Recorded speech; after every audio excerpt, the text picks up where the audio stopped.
Hai, selamat datang kembali di playlist C++ kita. Hari ini pada episode ketiga kita akan belajar tentang struktur dasar atau sintaks dalam C++. Nah, buat teman-teman silahkan dibuka dev C++-nya. Kalau sudah terbuka, kita akan membuat file baru. Nah, ini besarnya sedang ya. Tetap. Nah, ini kalau mau ditutup juga bisa biar lebih besar. Nah, jelas. Nah, di sini kan kita kemarin udah coba buat program ya, cout terus hello guys. Nah, hari ini kita akan coba mempelajari ini nih, maksudnya apa sih bang? Ini kok ada using namespace, ada include iostream, ada integer main, cout, endl, return. Nah, apa tuh? Jadi mari simak videonya sampai habis. Pertama kita save dulu. Ini kita buatkan folder di sini aja, di desktop kita buatkan folder. Namanya kita kasih playlist C++ atau C++ ya. Playlist C++. Nah, kita akan taruh filenya di sini. Ini kita kasih nama sintaks ya lah, sintaks. Oke. Nah, apabila udah di save, kita coba jalankan, harusnya dia bisa berjalan ya. Dia lagi di compile.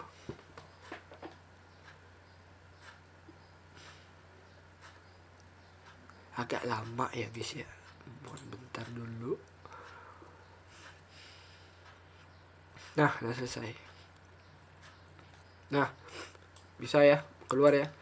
Halo guys, hello juga. Oke, sekarang kita jelasin. Nah, mulai dari baris pertama, baris 1. Baris 1 ini ada tanda kurung include iostream. Bang, itu tuh apa bang? Jadi, ini biasanya juga disebut dengan header file. Nah, ini adalah cara menulis komen ya. Ini nanti kita jelaskan di habis video ini nanti. Nah, include iostream ini artinya kita akan menggunakan fungsi-fungsi yang terdapat pada iostream ini. Include ini sama saja seperti misalnya kita mau pakai atau kita mau cari rumus tentang hukum Newton gitu ya. Nah, kita mau pakai hukum Newton nih. Nah, ini nih sama halnya dengan buku anggapannya. Kita mau cari buku tentang hukum Newton 1. Nah, maka di sini kita harus panggil misalnya include ya. Include misalnya buku fisika kelas 12 semester 2. Nah, di sini ini ada nih misalnya ya. Nah, di sini ada rumus tadi hukum Newton 2. Nah, maka itu bisa dicari di sini. Misalnya kita mau cari hukum Newton 2, tapi kita cari di include misalnya buku agama, maka sampai kapanpun hukum ini tidak akan ditemukan di buku ini. Nah, makanya itu adalah sebuah pengandaiannya tentang include. Nah, di dalam include ini fungsi yang terdapat di sini ini seperti cout, cin, terus endline juga. Ini nih ada di header file di sini. Misalnya ini kita hapus ya, maka harusnya dia akan terjadi error.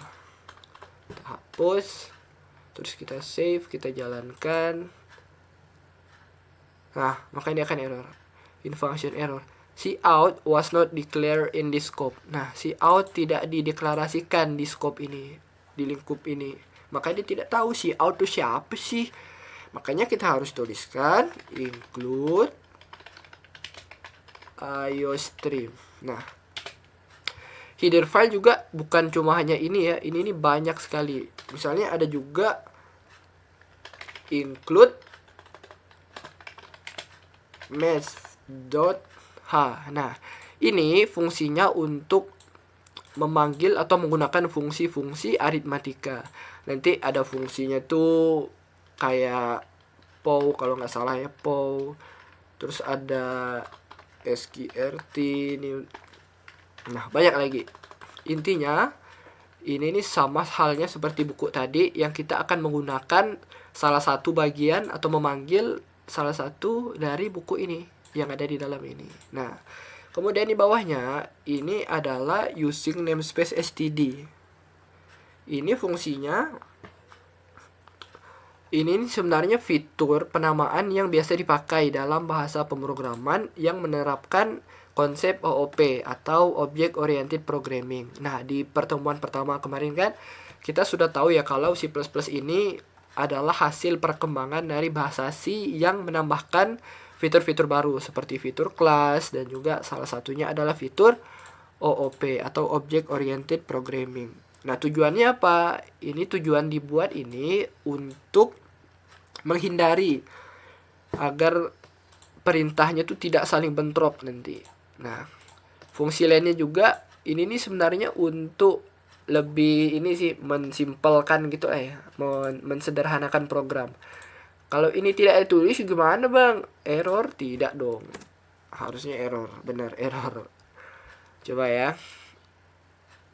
Kita coba ya error kan. Nah, cout was not declared in the scope. Suggest alternative. Nah, std cout. Nah, ini dia. Kita tidak menggunakan standar library-nya itu. Makanya pakai using namespace std.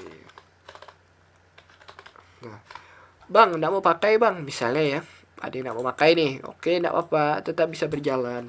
Caranya gimana? Caranya di setiap kita melakukan cout, in atau fungsi-fungsi yang terdapat di IOStream atau di dalam perintah namespace, maka kita harus menyertakan std terus -2.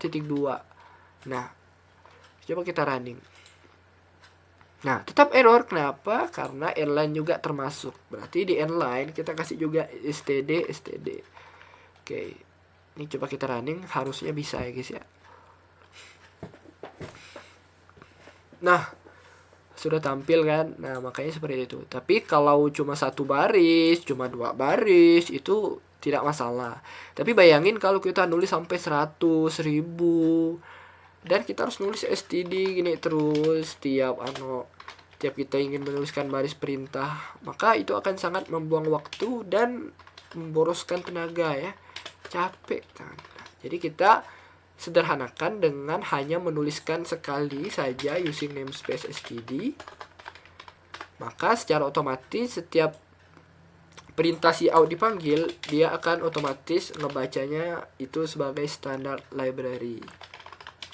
Hello guys. Nah, online. Oke, udah selesai. Kita masuk ke baris keempat. Nah, ini adalah fungsi main. int ini adalah integer. Ini adalah tipe data. Nanti akan kita bahas di video terpisah. int main. Nah, di dalam program C++, fungsi main ini adalah fungsi yang pertama kali akan dijalankan. Nah, pertama kali akan dijalankan berarti bisa banyak fungsi dong bang. Iya, tepat sekali. Banyak fungsi nanti, tidak cuma satu. Tapi kita belajar fungsi main dulu. Kita satu-satu ya. Satu, santai. Nah, sinilah nanti kita bisa menulis berbagai macam perintah. Misalnya halo 1, misalnya apa ya? Bingung tuh. Nah, apa ya? Inline. Terus juga satu misalnya cout. Nggak tahu, misalnya. Nggak tahu. Nah, kenapa? Ini namanya. Nah, ini misalnya kita running. Nah, dia muncul. Jadi nanti di fungsi inilah kita akan bermain-main dengan pemrograman C++-nya. Tapi ini sementara kita tulis dulu cout yang tadi ya. Hello.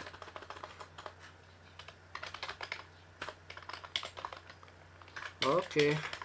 Nah, Habis kita tulis tipe datanya, kita tulis main. Ini wajib ya. Terus ada juga kurung buka, terus kurung tutup, sama kurung buka, kurung tutup, kurawal. Ini nanti akan dibuatkan otomatis misalnya ya. Kan int main. Nah, kita buat aja kurung bukanya, nanti ditutup otomatis. Nah, langsung geser kurung kurawal, tab enter. Nah, siap dipakai. Nah, siap ya. Oke. Kemudian si out tadi kan adalah perintah untuk menampilkan sesuatu di layar ya. Kayak tadi itu. Ini kan muncul di hasil runningannya tadi ya. Mana nih? Nah, apapun yang kita tulis setelah si out di dalam sininya itu akan ditampilkan di monitor, di layar. Seperti itu. Bang, ini kok petik 2 bang? Nah, petik 2 ini tandanya yang akan ditampilkan ini tipe datanya string. Bang, string itu apa bang? Jadi nanti itu akan kita bahas di video selanjutnya ya, tentang variabel dan tipe data. Nah, terus kita kan abis si out nih, si out berarti mau output gitu kan ya, output. Nah, ini kita kasih kurung siku ya, kurung siku buka. Nah, kurung siku buka 2 kali, terus apa yang akan kita tampilkan ditulis di sini, terus bisa langsung kita tutup mak. NDL ini atau nline ini fungsinya adalah untuk enter ya, untuk memberi baris baru. Misalnya kita hapus nih, coba belum kita hapus ya, coba kita jalankan. Nah, ini kan ada baris kosong ya dia. Nah, misalnya ini kita hapus, bisa juga, enggak masalah. Tapi nanti dia tidak akan ada enter. Nah, dia langsung ke bawah. Mana tadi? Aduh, ngilang. Nah, itu fungsinya. Misalnya tidak mau ribet, bisa juga pakai gini, slash kebalik terus n. Nah, ini juga sama enter. Nah, apa ya? Oke, kemudian jangan lupa ini kan termasuk statement ya, atau pernyataan.